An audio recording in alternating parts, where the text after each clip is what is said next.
Hey guys, it's Stacy here. Welcome to my channel, Life's a Project. So I thought I'd take you for a June garden walk, show you what's going on right now in the garden.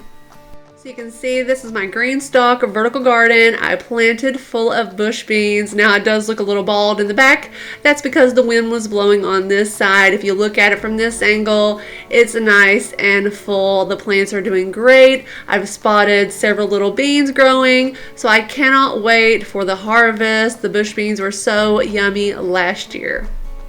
Now in this container down here next to the GreenStalk, I planted 2 zucchini plants. Now again, we have some pretty good winds up here, and I came out and one of the plants was broken off right at the base near the soil, so I could not save it. It died. So this one is doing good. So only have one zucchini plant in here growing now, but it does have some zucchini on it growing, so really happy with that. Now this container, I'm loving it. It is packed full. I have 2 of these kale plants here growing on the end, and it just keeps on producing like crazy, faster than James and I can eat it. I've done several harvests for us, and then also have cut several baskets for the neighbors, so they have enjoyed it as well. So really happy with my kale this year. And then next to the kale is the basil. I just love the basil. I love the smell of basil, and I've harvested some last year, shared a video on that and how to make some basil pesto in my kitchen. So go back and check out that video if you haven't seen it already. Now next to the basil is my little tiny Tim dwarf tomato plant. It is a determinate tomato plant, perfect for a hanging basket or a small container, and it is producing several tomatoes. So for its size, it does produce quite a bit. So really happy with that little tomato plant. Now the rest of this container is flowers. I have a few of these Canterbury Bell plants. These are a biannual flower, beautiful flowers, but I probably won't see those till next year. Now these here on the end, carnations. I got several plants from the winter sowing method, and they are just doing great in this container. And I have several buds on here, some ready to bloom any day, so I cannot wait for that. And they should be a perennial in my area, and they should bloom in different colors, so that's just going to be so beautiful. Now early spring, I did start off by planting a mix of lettuce in here, different types. It looks so beautiful. It was growing so great. James and I, we enjoyed it, but it started to look tired, and so I did go ahead and pull it to make room for my little pumpkins and gourds. So I did a recent video sharing with you how I planted some pumpkin and gourd seeds in this container to use for fall decorating. Now in just a few days, I had germination. You can see 3 seedlings growing over here. These are the Jack B. Little Pumpkins, a miniature variety. Seeds are from the In My Gardener, and they did great.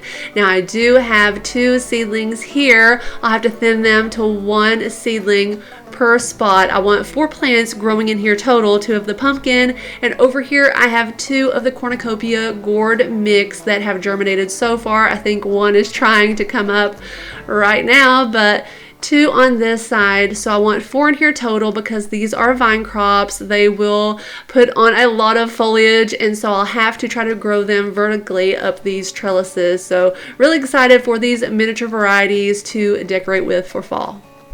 Now in this container, it doesn't look like much now, but I have flowering kale growing in here that I started from a seed.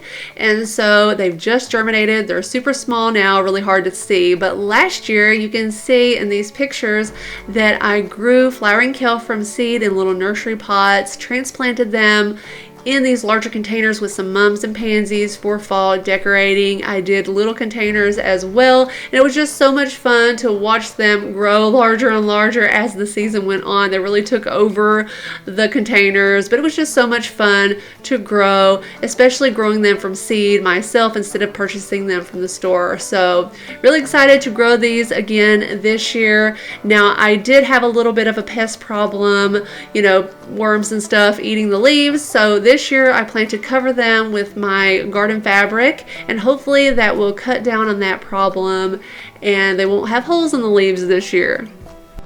Now these next two containers, I planted flowers. Now you can see here I have some sunflowers here growing that I started from seed, and so they're growing right along. Now next to that I have some cosmos and craspedia that are kind of, doing okay. Some of the cosmos are doing well, some of the seeds didn't germinate that great, and the craspedia are just super slow.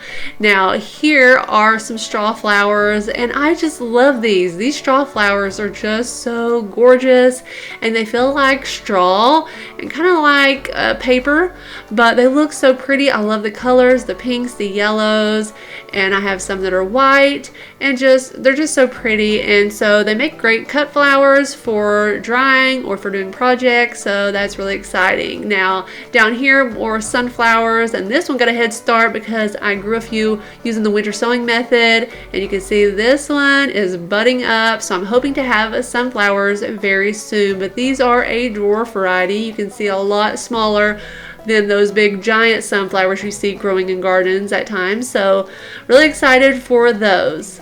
Now down here on the end I planted some dahlias from seed, and they're looking great, just no flowers yet. Now my zinnias on the other hand are blooming. Now these are called California giant zinnias. They'll bloom in a mix of colors. This beautiful pink one was the first to bloom, and I see several buds, and so I'll probably cut these later because they are starting to fade, and I'll cut a few of the snapdragons to make a little arrangement. It's hard to cut them when they are the first to bloom and they're making the garden look so pretty, but that's what they're for. I may as well cut them and enjoy them while I can. I also planted some green envy zinnias, and they haven't started to bloom yet, but I cannot wait for those. They're solid green.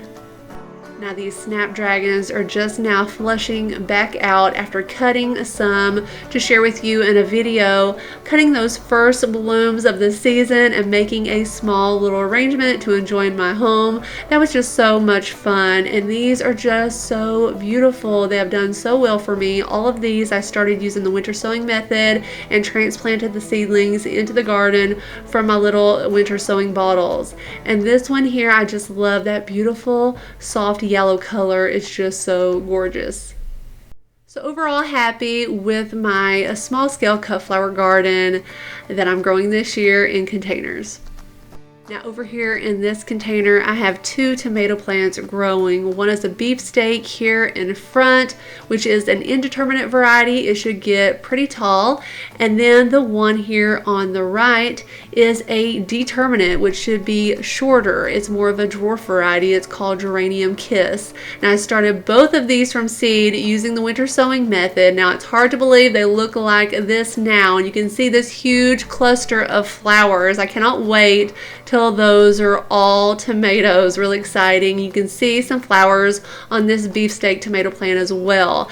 Now usually I trim them down, but I've just let them go crazy, and you can see here is when I planted them in this container after I removed them from their winter sowing bottles. And guys, it's hard to believe that those little plants turned into these larger tomato plants that I have now.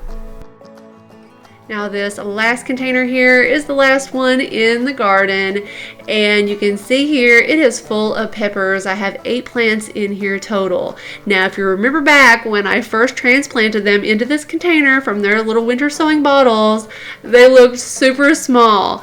They were really small seedlings, super little fragile things, but I transplanted them in here anyway after my last frost date here in Kentucky Zone 6, and they were so small they were hard to see, but I just kept them watered and they did fine, because the year prior I put out larger plants because I started them indoors underneath grow lights, and I have videos on all that. You can go back and check it out. But I do have a mixture in here of bell peppers, some that I grew last year, the California Wonder bell peppers, and also I have some of the sweet banana peppers that I grew last year as well. But I also have a mix of some bell pepper seeds that I took from store-bought organic peppers, and I wanted to see if those would grow, and they're growing just fine. So I grow my peppers really close together and they do great. And I can already see that I have some pepper flowers forming on several of my plants, so I'm really excited for peppers this year. So I also want to share with you that I have my Japanese beetle trap up and ready to go. Last year, the Japanese beetles were attacking the garden. So if you have this problem, you got to try out this trap. It worked out fantastic. I shared that with you in a video that I made last year. Also did an update video. So go back and check those out if you haven't seen it yet. And I'll put a link down in the video description below if you'd like to check out this product on Amazon. So guys, that is it for this video. I hope you enjoyed it. Excuse the garden for looking kind of weird. We have some containers moved to the side to finish up our irrigation, and hopefully we'll have that video out to you guys really soon. So guys, I thank you so much for watching. If you like this video, give it a thumbs up, and I'll see you in the next one. Bye.